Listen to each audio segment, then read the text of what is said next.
What if you could learn German and get to the C1 level quicker than ever? What feeling would that bring to you? My name is Ebuka Mabweze, and I'm an IT professional based in Germany.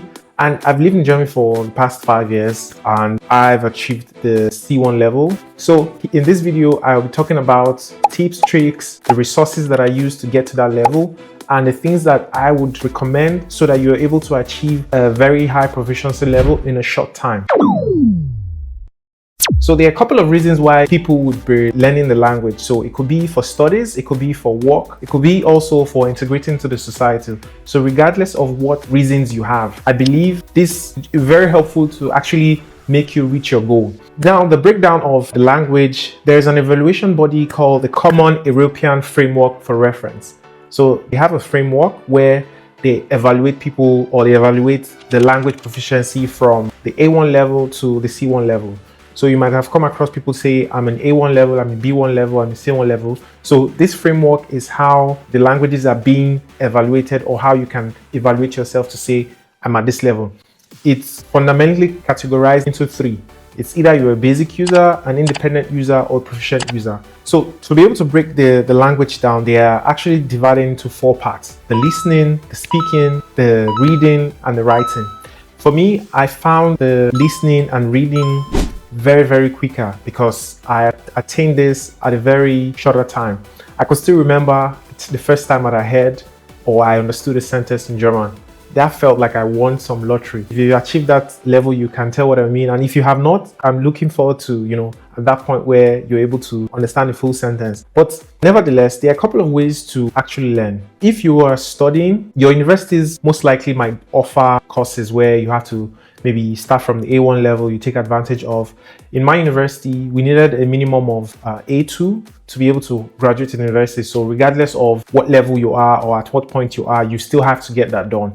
Anyways, my A1 level or my A2 level, there are a couple of things that helped me achieve or helped me become successful at that very foundation level, because at this level, you're expected to know maybe around 500 words. But nevertheless, the classes that I took part of were that of my university. I was able to attend classes maybe twice a week. The number of hours were not enough. So what I did to actually help me at this level was to put in extra hours when I got home. Although I had other things to study, I dedicated around 1 hour to study what I was being taught for that day.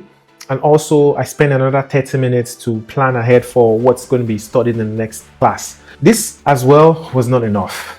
I still had to put in another 1 hour to listen to podcasts. The podcast I was listening to at the time was called Coffee Break German. Very recommended at a very basic foundation level. I recommend that anytime. Also, I listened to Nicho's Weg on YouTube. They are an amazing short video where you watch, depending on the level, it's sort of like a part 1. Maybe part 1 is for A1, part 2 is for A2, and it keeps getting higher. I recommend that anytime. Doing this helped me achieve this level of proficiency at that level. So I could call myself a basic user after my A1 and A2. Now it comes to B1. At this point was when I decided I have to learn this language by any means. So what I did at this point was I changed the language of my phone to German. Although it was still early, I made sure to remember this word, zurücksetzen. So this word means reset. So as long as I don't come across this word reset, it was always going to mean to me that I'm not spoiling or going to mess up my phone. So what I did at this point was I tried to immerse myself around gatherings where people speak German. There was an offering in my university called a Cafe German, where people just come and speak to themselves in German. So at that level, everyone, you could actually see people who are practicing just like over coffee. So you speak and you get to learn from them, and you also, they learn from you. At this point, what resources are very helpful? So for me, I moved up 1 level for the podcast that I listened to. I started listening to Easy German by Kari, a very wonderful podcast. They also have a YouTube channel. It's easier if you want to follow that. You can also watch, follow, and it's always best, depending on how you learn. I learn very quickly when I watch. So if you prefer using a podcast or learning, Easy German is a go-to for that level. Then at B2 level, this was 1 step further. I had to take this class, I think, twice or 3 times, because the first time I took a class, I felt I was not confident enough. I had to go back again, take the class again. But in the end, you don't have to keep, taking the class, and you just have to keep trying. So the B2 level, This level was where I exposed myself to watching news on television. So the popular one I was watching was Tagesschau. That's an offering from DW. You can always find out what's happening in German or across the globe, but it's in German. So this was very helpful to me, and I found myself learning words, picking up things here and there, the events happening around the world. So this was very helpful. Another interesting podcast that I listened to at the time was called Horse and Hoff. It's a business-related podcast.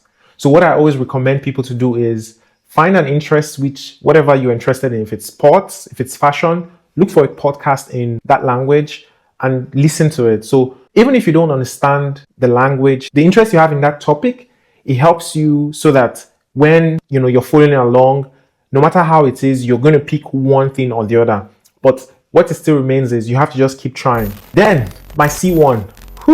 I got to C1 level and I felt maybe this might be the final level for me. But now with what I know, I've set another goal for me. So there's a C2 level. Would I do that? We'll see. So the resources that helped me at this level was listening to scientific podcasts. So one of the podcasts that I listen to is IQ, Wissenschaft und Forschung. The second one is Das Wissen. So these two podcasts, they were talking about topics, for example, going to the moon, going to the Mars, and such topics. I understand them in English, but to actually learn them in German was another level of difficulty. But I kept on going through it, and I found out that when I read articles, I tend to understand better because I've exposed myself to a higher level of German. One other resources that helped me was magazines. So I have one magazine here. It's called the Healthy Mind magazine. I subscribe to this, I think, quarterly, and I pay 10 euros for it. You don't have to pay 10 euros for this. And every time you could possibly maybe just buy one, or if you can't buy, you can always subscribe to free magazines or find magazines around and immerse yourself with it. So what's the essence of going one level ahead or trying to make sure that you expose yourself to a variety of words? It's to make sure that no matter where you find them, you can always remember what those words are. So here's a video on the day I was going to write my C1 exam. Hallo, guten Morgen. Ich bin heute unterwegs zu meiner C1-Prüfung. Ich fühle mich momentan sehr bewusst und zuversichtlich, dass ich die Prüfung bestanden würde. In this video, you could hear and see that I was speaking German. I was a little bit tense going to the exam hall. I just wanted to make sure that I sort of eased myself. I recorded the video, so maybe at a later time when I watch it, which it's right now. One thing I want to point out in this video is I made some mistakes in what I was saying. But if you do not understand it, you might feel, oh, maybe he understands the language, he's speaking the language very fluently. So what I want to point out is there's always going to be mistakes. You don't have to beat yourself up if you make a mistake at the level you are right now. Even at C1 level, there are still mistakes that could be made. Nobody's beyond mistakes. But one thing I want you to know is remain confident in practicing no matter what level you find yourself. Now, here's my advice if you're a student who is planning to come to Germany or who just arrived Germany and you're studying in English.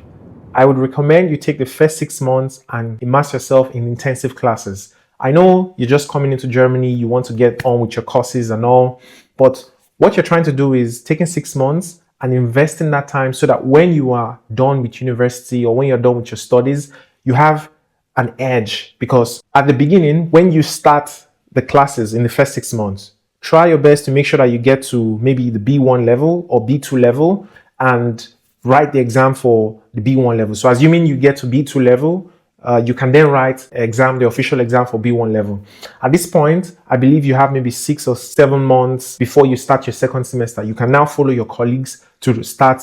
At that point, and you start becoming very, very much aware to opportunities, meeting people. You are very confident. You're new to the country. You understand the language to that extent. And I believe it's going to help you when you're done with more opportunities to find. I would recommend you take this time out dedicated to learning so that when you are done with these 6 months, you're way ahead of your peers and you have more opportunities to find. So as a professional, you just moved to Germany and you're speaking English, and English is the official language of your company. I would advise you don't kick the language down the line. This is a very, very common theme. You just come into the country, you want to experience a lot of things, or you probably have certifications on trainings you want to do. They are very, very important, I understand. However, you might never know what comes down the line. There could be a situation where maybe you have to change your job, and the job you're looking for is maybe not in English, and you want to see, or you want to put yourself in a better position to get that role. If you learn German quickly, you have a variety of options, and you can actually be very flexible with whatever you want to do. So I understand that, it might be pretty difficult in the beginning, but the more you push yourself, the better you come up at the end. So here's my general advice. I always recommend people to have a self-established dictionary. So what do I mean by this? It's a book where you have all the words you come across. You write them down and translate them to any language of your choice. I prefer, obviously, of doing it in English, but what's the essence of having this? When you come across a word 3 times, that's when it sticks. You might read a word today and you say, oh, what's the meaning of this word? You write it down. You might come across the word again, maybe when someone says it, or maybe when you watch a movie, or however you come across it. From that moment, as long as you've come across the word 3 times and you know it, you never forget it. You have to stay consistent. No matter how little the time is, if you're putting in 30 minutes a day, 1 hour a day, please remain consistent. Put yourself in an environment where you speak the little German you know. It might be attending a local events. No matter where you find yourself, please try as much as possible to see that you attend events where a lot of people are who are speaking German. It doesn't have to mean that you have to speak German to the best. No matter the level you are, you can always ask people to correct you if necessary. There are people who are out there willing to help you. Mistakes are normal. No matter what you do, don't beat yourself up. You make mistakes, you keep going. That's the mantra that I believe, and I hope you also adopt that. We've come to the end of this video, and hopefully you'll be able to learn a thing or two. In this video, I was able to talk about my experience, what helped me get to the level I am, the C1 level, and what resources that helped me at each level. You can always pause the video, write these resources down so that it can help you no matter what level you are. I'm rooting for you, and yeah, until then, take care and keep being consistent. Bis zum nächsten Mal. Bye bye.